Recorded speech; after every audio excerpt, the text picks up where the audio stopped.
రోజు సేమ్ పనులే చేయాలా అనుకుంటే సన్‌రైజ్ ఎలా అవుతుంది? ఇలాంటి మాటలే చెప్పి మా అమ్మాయిని స్కూలుకి పంపించేసి లంచ్ అండ్ బ్రేక్‌ఫాస్ట్‌కి లైట్‌గా చేయమంటే రైస్ కుక్కర్‌లో పెట్టి ఇడ్లీ వేయడం స్టార్ట్ చేశాను. ఇడ్లీ ప్లేట్‌లో నెయ్యి రాసి అప్పుడు ఇడ్లీ వేస్తే చక్కగా వస్తాయి. పర్ఫెక్ట్‌గా కమ్మగా ఉంటాయి. ఈరోజు మార్నింగ్ రొటీన్‌లో hot water with ghee add చేశాను. కొంచెం గుడ్ కొలెస్ట్రాల్ కోసం. లంచ్‌లోకి లైట్‌గా ఉంటుంది. కర్డ్ రైస్ చేద్దామని చెప్పి పాన్ పెట్టి ఆయిల్ వేసి ఆవాలు, జీలకర్ర, శనగపప్పు, మినపప్పు, ఎండుమిర్చి, పచ్చిమిరపకాయలు, కొద్దిగా పసుపు, ఆ తర్వాత అల్లం వెల్లుల్లి పేస్ట్ యాడ్ చేశా కరివేపాకుతో పాటు. చాప్ చేసిన ఆనియన్స్ వేసి, సాల్ట్ వేసి మూత పెడితే ఒక 5 మినిట్స్ పడుతుంది కుక్ అవ్వడానికి. ఈ లోపల కర్డ్‌లోకి అన్నం కలుపుకొని, కుక్ అయిపోయిన ఆనియన్ మిక్స్చర్ వేసుకొని సాల్ట్ అడ్జస్ట్ చేసుకుంటే లంచ్ రెడీ. ఇడ్లీ తినేటప్పుడు అందులో కంపల్సరీ నెయ్యి మాత్రం ఉండాలి. చట్నీ ఉన్నా లేకపోయినా నెయ్యి వేసుకుంటేనే ఇడ్లీ టేస్ట్ అనేది వస్తుంది. కొన్ని బట్టలు ఫస్ట్ టైం యూజ్ చేసే ముందే వాష్ చేస్తాను. ఎందుకంటే స్కిన్ ఇష్యూస్ ఎక్కువ రాకుండా ఉంటాయని.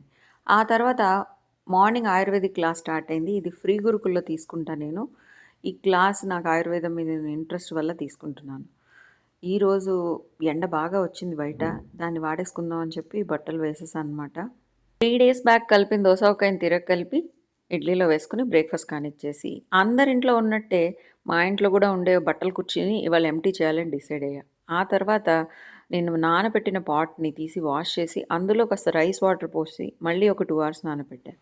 మా అమ్మ అడిగిన ప్లెయిన్ దాల్ కోసం కుక్కర్ పెట్టేసి, నెక్స్ట్ క్లాస్ కనెక్ట్ అయిపోయా.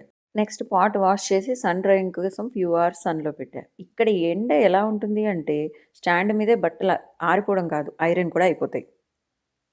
హెయిర్ ఆయిల్‌ని వార్మింగ్ కోసం పెట్టి, రోబో పని రోబో చేసుకుంటుంటే, నేను కాసేపు టీవీ పెట్టుకున్నా. 'బోన్స్' అని నెట్‌ఫ్లిక్స్‌లో క్రైమ్ సీరీస్ అనమాట. చాలా బావుంటుంది. ఫోరెన్సిక్ క్రైమ్ ఇంట్రెస్ట్ ఉన్నవాళ్ళు చూడొచ్చు.